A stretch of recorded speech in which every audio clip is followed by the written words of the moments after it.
So yun, wala nga ruleta.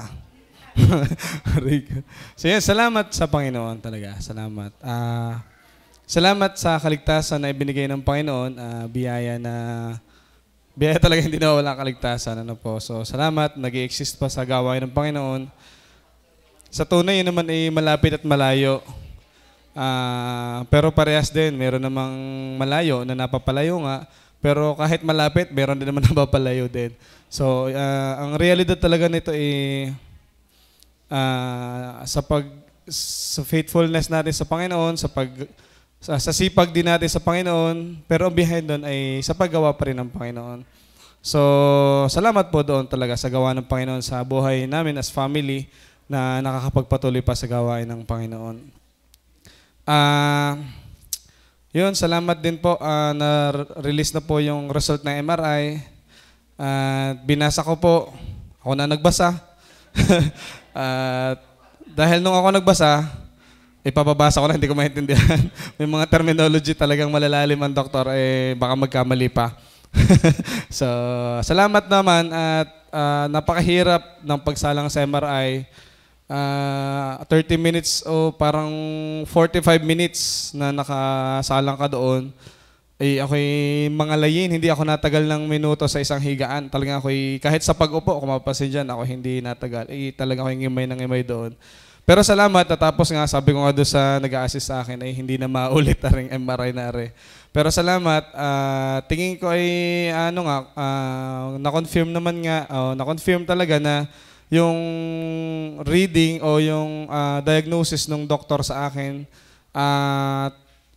to 2011 o 2010 o 2008 pa pala ay di legit nga na may sakit nga akong ankylosing spondylitis sa aking backbone at ayun, kailangan ko lang pumunta sa doktor ulit sa BAT-MC upang ipabasa na maayos sa doktor kung ano bagang pwedeng maging sistema sa akin. Pero sabi ko yun, may tanggap ko na sa Paul, wala namang problema doon. At sabi ko nga, ako hindi laging nagpapatuloy sa Panginoon, ay ang buhay naman natin masagad na ng 100, magaling kong maka-100 nga, hindi pa alam. Kaya habang buhay, ay di gumawa na pagdating sa Panginoon.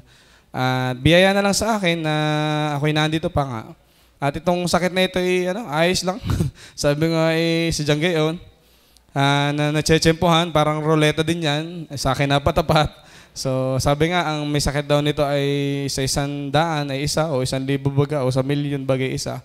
So ako yung sinuwerte. So sa Janggayon ang buhay. Salamat sa Panginoon. Yun naman pasalamat pa rin sa Panginoon.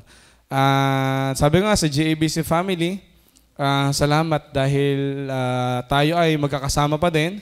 Tayo ay naglilingkod pa din. At mapakaganda na mensahe kanina regarding kay sa preaching ni Pastor. Talagang biyaya na may pastor na nangangaral, may pastor na nagpapayo. Biyaya sa akin, sabi ko kung walang mga gayon o walang mga preaching, walang saway, walang payo, ay sariling sikap. At ang sikap natin, alam niyo naman sa akin na lang, ang sikap ko'y pahilis sa gawain ng Panginoon. Pero salamat, may nag-guide pa din. Then salamat din sa Panginoon na may business pa din na inihahandle. Medyo, sabi ko nga, kung ikaw ay manager ng company at naka-assign ka sa production area, siguro ang pag-aaralan mo lang yung production area. Pero since ikaw talaga yung may hawak, lahat ng sistema nga ay kailangan mo pag-aralan. Mula sa administrative, production team, sales team, lahat na. Lahat talaga. So, biyaya ng Panginoon ay napaka-kitid naman ng ating, kumbaga below average. Pero, salamat ay na-handle naman ng maayos dahil nga yun yung siguro linya ko. At biyaya naman ay hanggang ngayon ay sustainable pa. Since 2016 pa yung business, sustainable pa hanggang ngayon 2025. At palago pa sa biyaya ng Panginoon. At yun, salamat din po bilang sabi ko nga, nung may asawa na ay medyo nahirapan din ako. Hindi sa asawa.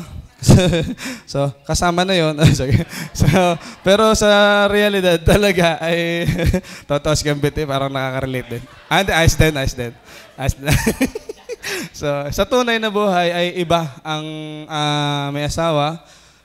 Pero biyaya ng Panginoon, kami ay ano na, kumbaga dati, alam niyo ba yung ano yung heartbeat na yung ganon-ganon? Yung dug-dug-dug, yung ano, may ano pa. Again, duwit na kami. Hindi, ang mabiyaya ng Panginoon kami ay nagpapang-ayon na. Kumbaga yung maturity bilang mag-asawa ay nagiging ayos na. So, sabi ko nga, yung pagpasok sa relationship, sa pag-asawa, ay napakadali. So, biyaya ng Panginoon talaga. So, biyaya lang sa amin ay parehas kaming iisa, ang pinaglilingkuran, iisa. Ang ginagawa sa buhay, sa pagdating sa trabaho, iisa, hindi yung katulad na mag-iba. Hindi ko pa rin alam kung paano ko ngayon magkaiba ang trabaho. So, sino magluluto, sino maglalaba. So, hindi ko alam. Pero salamat sa Panginoon, kami ay parehas. So, hindi kami, bagamat may kaunting hirap, ay hindi, nagpapang-ayon pa rin hanggang sa mga oras na ito.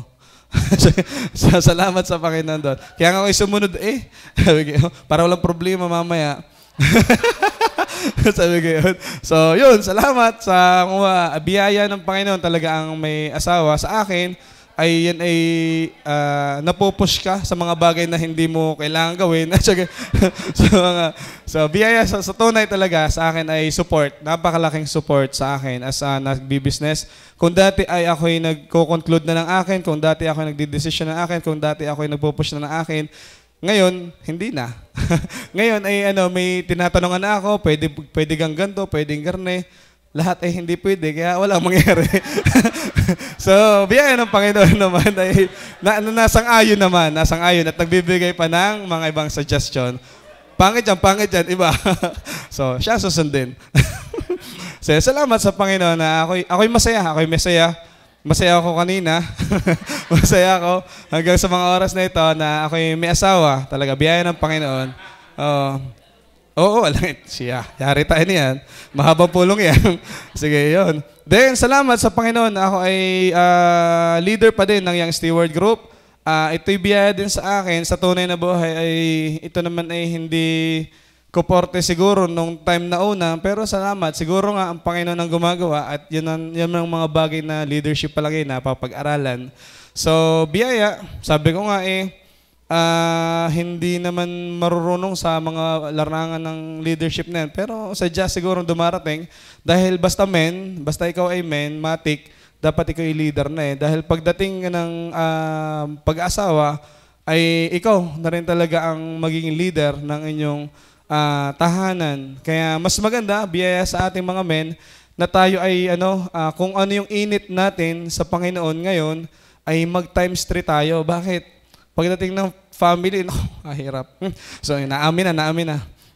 So, pagdating kasi ng pag-asawa, napakahirap. Kung hindi ka talaga titindig sa iyong pananampalataya, ay napakahirap. Mapera nga, sabi nga, parehas mananampalataya, magkaiba pa rin yan. So, iba't ibang ating opinion, bawat isa ay magkakaiba ng utak. Iba't ibang ginagawa natin, magkaiba tayong pinagsama. Kaya dapat yung maturity natin, kung tayo level 1, sana tayo mga men natin talagang mag-exceed talagang ng mataas para pagdating ng panahon, humina ang pananampalataya ng ating katuwang, tayo yung magdadala. Pero the same thing naman, pagdating sa ating mga ladies, ay sana tayo yung mag-effort din na maging mature. Kasi nga, hindi lahat ng men ay kumbaga ay nag-grow din. So may mga times kami na mahihina sa part na ito. So kayo na naman yung sa amin, mag-guide o magpupush o itutulak sa mga bagay na para kami mag-grow din. Kumbaga dalahan din. Pero syempre as tayo yung mga men, tayo yung talagang tumatayo as a leader ng ating tahanan. Kaya itong Young Steward Group, ito ay naging ko din, natutunan ko din mag-handle, etc. At biyaya naman ng Panginoon, hindi pa naman ako tinatanggal. Hindi pa nagwewelga sila. Siguro baka next year. So salamat din sa family na aking ina at tatay ay nakakapakinig na salita ng Panginoon. Ang aking prayer na lamang ay nawa ay sila ay maligtas. Nawa yung pagkilos ng Panginoon sa magitan ng mga online streaming na ito ay gamitin ng Panginoon para po sila ay maligtas. At ako'y sabi nga ng Bible, ang kaligtasan ay nagsisimula sa pakikinig. So, kumbaga, ang pakikinig namang iyon ay malimit sa kanila at biyaya sa kanila na sana nawa iyong maliit na bungang iyon, lalo pat na-follow up ni Tintin tuwing Saturday ay maging sa kanila, kumbaga mag-grow yung mga binhi na naiitanim na iyon sa online, maging sa mga follow-ups. At kita ko naman yung mga improvements. Kung dati nagmumura ng isa, ay ngayon dalawa na. Sabi ko, so, nag-i-improve. So, salamat sa Panginoon.